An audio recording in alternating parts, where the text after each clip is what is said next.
Okay, so please pick up your ears. We will now start our series of lecture with the topic military perceptions, and I'm the first one who is going to present one of these topics to you. I know that you are all aware of that book already, but I want to give you some background information on armed forces on the move, or Armee im Aufbruch, as it is called originally or in German.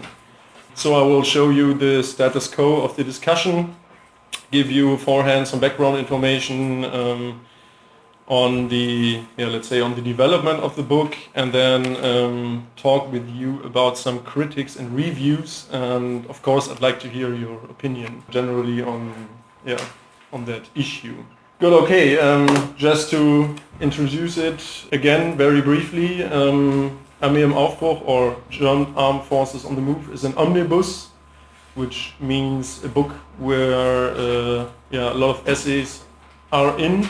It was published at the end of 2014. The writers are 16 young officers. One of them, as I told it to some of you, one of them unfortunately died 2 months ago. And it was sick. And it was more or less foreseeable, but it was not too likely that it will happen that immediately. So it was a bad surprise for most of us. Okay, but these 16 young officers, mostly at the University of the Armed Forces in Hamburg, wrote 15 essays, and we surrounded these essays with 3 prefaces. One was written by the general of the tank branch in Germany, Arthur Schwitala. One was written by First Sergeant Jan Hecht, who was awarded with the Medal of Honor. And the last one was written by Johannes Clare, which is a very famous author. He wrote the bestseller 4 Tage im November. And the book has 280 pages, and it's quite expensive, but of course no one of us earns money with it, because everything that we are going to get, we will donate, of course. Good. These are 12 of the 16 young officers. I think it's quite interesting, or let's call it unusual, that they were willing to show their pictures publicly.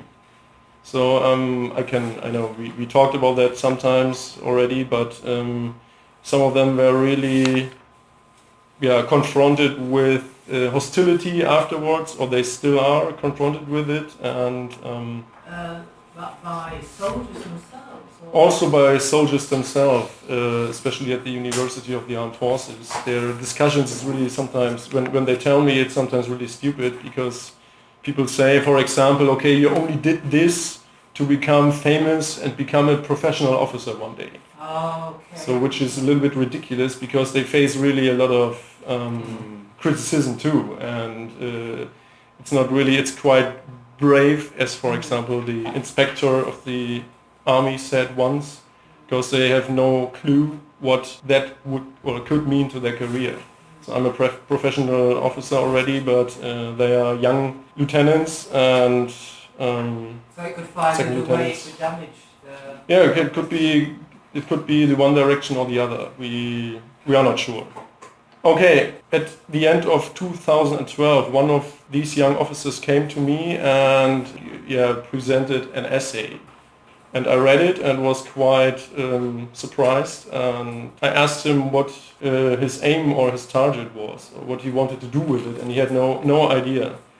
And I thought of this essay for some days, and I got the idea to ask other officers if they would have similar thoughts, or if they wouldn't want to write an essay too. And I wrote a call for papers and read it at the university, and these 16 young officers voluntarily wanted to take part in the project and write about their identification with the military or other topics they were interested in, traditions, etc. And for almost 1.5 years we met regularly in the evening at the university, and I just, we were in a colloquium there, and we just talked about different topics. Everybody told the others what he wanted to write about or what he was thinking about to write, and the others just made comments on that. And usually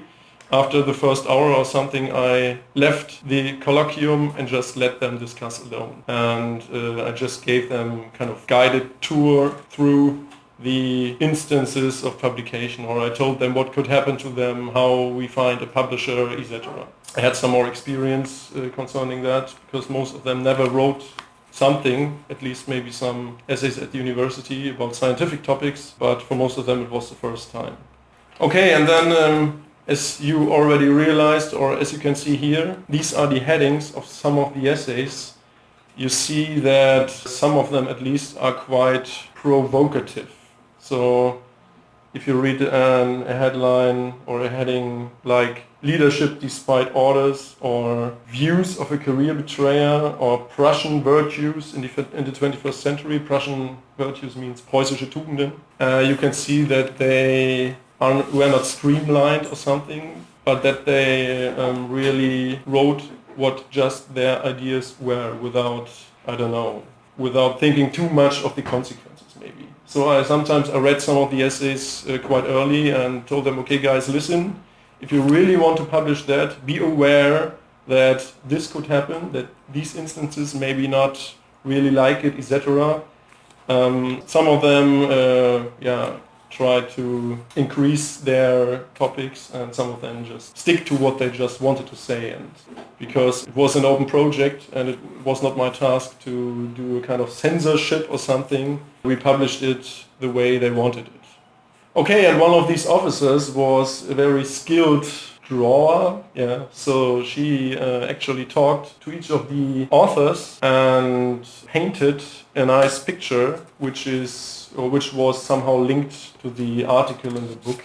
And actually we were even criticized for these kind of pictures, because people say, okay, they are like, these people seem to love war, or it is so, they seem to be revisionists. And it's really, the discussion is sometimes really strange, but whatever. At the end of October, as I said, we published the book. The book launch was quite a big event at the University of the Armed Forces. So Brigade General Volker Barth had a laudatio, so he told what he thought about the book first, and the officers, or one of the officers, was talking about the background of the book, etc. And then after it, we had a big panel discussion, and we invited these 4 persons to discuss about young officers' perceptions, what future military leaders need, etc.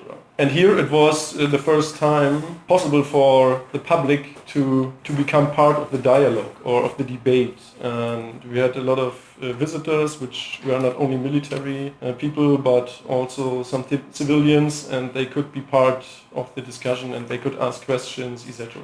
And this open-mindedness was forced from the beginning in that project. So these young officers still have a website, which is Armee-Aufbruch.de, and a Facebook page. I think they have almost 2,000 followers, and the discussion sometimes increases, sometimes decreases. Within the summer, obviously, people do not discuss that much, but quite interesting to see what other people think of this book and of the opinions of the young officers.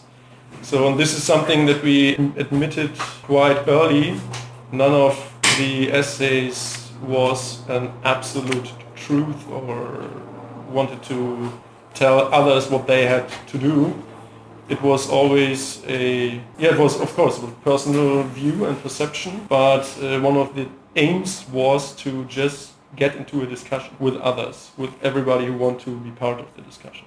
Yeah, we collected some statements on a quite early stage, which were overwhelming positive. As you can see here, there were quite important people who just told us that they liked this project and liked the way we handled the topics, etc. So this is the positive part. Yeah.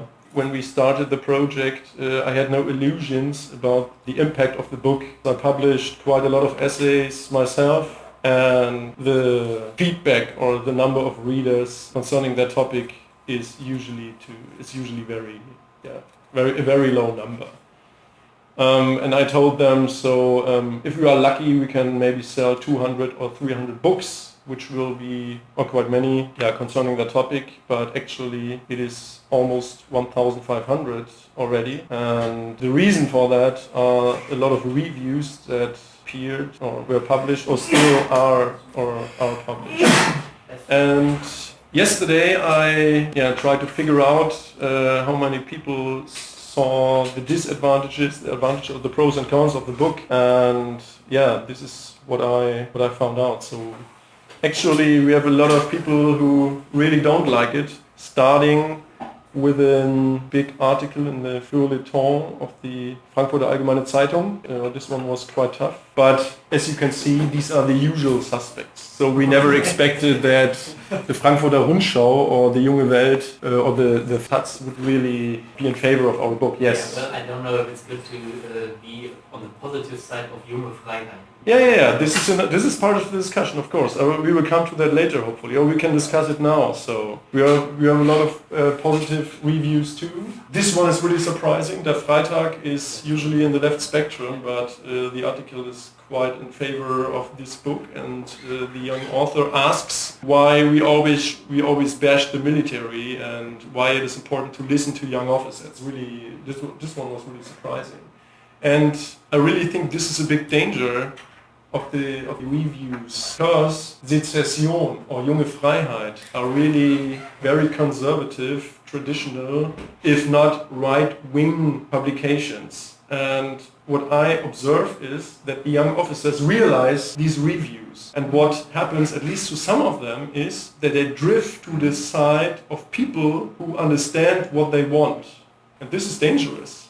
Because if our Zeitschrift Innere Führung is not able to just take that serious and talk on the same level with these young authors, they will be disappointed and they will stick to the people which are obviously in favor of what they have written. Yeah, we can discuss it afterwards. I think it's dangerous. And to give you some more ideas of the bad reviews, we have some other statements here. Hullabaloo is something like, it's trouble, it's Mordsspektakel or Heldenspektakel or something like that. So I try to, of course, I translated it as close to the original citations as possible, but I think you can understand it. And we talked already about mental confusion, worrying, alarm signals, etc.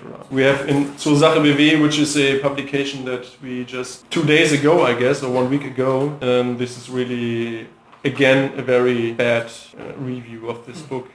And I wrote a reply, and I'm not sure if they will publish it, actually. So what happens? Do you think that they all read the book? Because when you read the reviews, and I read the book, I really think that they have no clue what's stated inside. They just may read the one article from, I think... Birkhoff, of Jan Philipp Birkhoff, is the most bashed author of the whole book. So that... Yes, but actually he was the one who came into my office at the end of 2012. So this was the first essay that I ever read. So it was his, more or less, influence that led to the idea of the book. Yes. If you remember the panel discussion we took part in, it was obvious that the journalist who was at the discussion forum, he had no clue at all about this book. He stated he read the book twice. From my point of view, he read the short articles in the Loyal, which were published in the Loyal, and that was it. And he didn't refer to your book, he always was bringing some examples, some general statements and examples from his experience with the Bundeswehr, but they had nothing to do with it. I think so too. And this is something that I very often realize when I talk to people. André Wüstner, you all know him. I talked to him like 2 or 3 months ago, and he told me Rainer Arnold, which is member of our parliament, came to him and said, okay, Mr. Wüstner, how could you give a positive statement to these young authors? These young right-wing authors. And he said, okay, Mr. Arnold, you didn't read the book. And Mr. Arnold again said, okay, how could you? They are right-wing, etc. And he stated again, you didn't read it. And then the discussion was over. And this is something that I experience very often. People just don't read it. And then they take part in the discussion. And it's very easy to grab some of the smaller citations or some of the smaller parts of the book into a completely different context and then show a tendency or try to show a tendency. That's very easy because it's a military topic, and if people talk about traditions and honor and casualty shyness, etc., then it's very easy to point in a certain direction. But this is actually not what the young authors want. And as I said, the problem is that the feedback, the positive feedbacks comes more or less from a traditional, conservative, sometimes right-wing side. And this can lead to a drift of these young officers to this side. You wanted to ask? Yeah, I just wanted to know what's the main bashed article is about. Is it about this Prussian virtues? No. This one is bashed quite often too. Yeah. It is. Yeah. It's a young author who talks about the post-heroic society and why our military, let's say, innere Führung, does not fit to the pluralistic society anymore. The funny thing is that the term innere Führung is only mentioned 3 times in the whole book, and especially this author never had the idea to counter innere Führung. But I talked to him again and again, and all these bad reviews state that he obviously wants to get rid of the innere Führung, and he now says, okay, do you know what? If they put me in that corner, I will just stay in that corner and discuss from there. That was never his idea, but that's how people react. And what I want to admit too, of course, we have learned a lot of things too, due to that feedback. You have to know that it happens very seldom that young officers publish a book or whatever and give their thoughts to a public. And of course we also did some mistakes, I guess. If I have a look in the book, there are some parts or some smaller aspects that could be discussed in quite a different way, but yeah. We wanted to have a debate, and if you look at all these reviews, the debate was quite fruitful, and it still is. And there will be more reviews, so the Taz will publish something again, the Zeit will publish something about the book within the next month, and I'm pretty sure that the discussion will continue. If I may just come in. Yeah. In here, isn't it always the same? I mean, I showed you those 2 paintings. Mm. The painter's got one idea, but people know much more about it, even if they haven't studied the art, and they have a different concept or perception of it.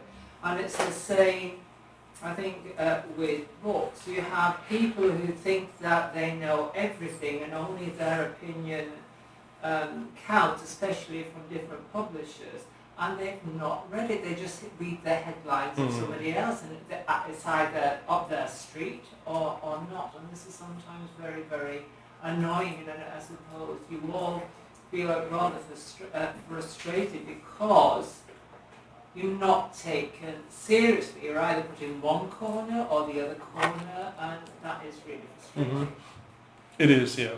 And what Gloria mentioned is totally true. When I read reviews, I can realize very fast if somebody really read the book. He stated in several interviews that for example, none of the authors ever attended to an out-of-area mission, which is not true. 3 of the young officers already took part in these kind of missions, and these small things show me that they have no idea what the book was about or who was telling a story there. Besides this bashing, did you ever have a problem with the legal advisor from the Bundeswehr? No. So was there the try to look for a Dienstvergehen, maybe? Yeah, if there was a try, I don't know. 2 tendencies. So actually one of the early statements came from Major General Spindler, yes. And he wanted to have the whole book. So we sent some smaller pages or some smaller articles to him, and he said, okay, interesting, but I want to read the whole book before I write a statement. And we sent him the whole book. And what he did was he gave it to his legal advisor. This legal advisor checked it, gave it back to him and say, sir, absolutely no problem. And then he wrote a statement, and he's still one of the guys who is really in favor of these young officers. So we had that in mind, that there was a legal advisor at least once who checked the whole book. And what happened to me at the University Armed Forces, really that one of the officers there wrote to the ombudsman. One of your comrades. It's, yeah, actually it was a peer. It was a peer of mine. It was very strange. So because he didn't really talk to me about it before, and it was really a strange situation at the university. So I'm very glad that when I came here and I realized that at least some of you were really like shocked by the reactions and by the feedback, I was really a little bit more calm. What was he complaining about? I don't know, because I never read it. So I think, yeah, it was solved obviously on higher stages. But the rumors were that he tried to show that I implemented my point of view in the hands of these young officers. And I had the idea to get rid of the innere Führung, and this is something that I was telling my officers in these colloquiums all the time, and this is totally nonsense. This is really not true. Actually, most of the essays I read after they were finished, and then I realized what these officers were writing about. But whatever, this is a statement of the Hamburger Abendblatt of, I think, last month, and this was one of the neutral articles. So in this articles, both sides were very fair observed, and this was a statement that I really liked, because it was the aim that we tried to reach, and obviously we were able to stimulate a debate. It's a lively debate, and of course there is negative feedback, but this is what we want, and especially the young officers, and especially the ones who were very provoking, they have to live with it.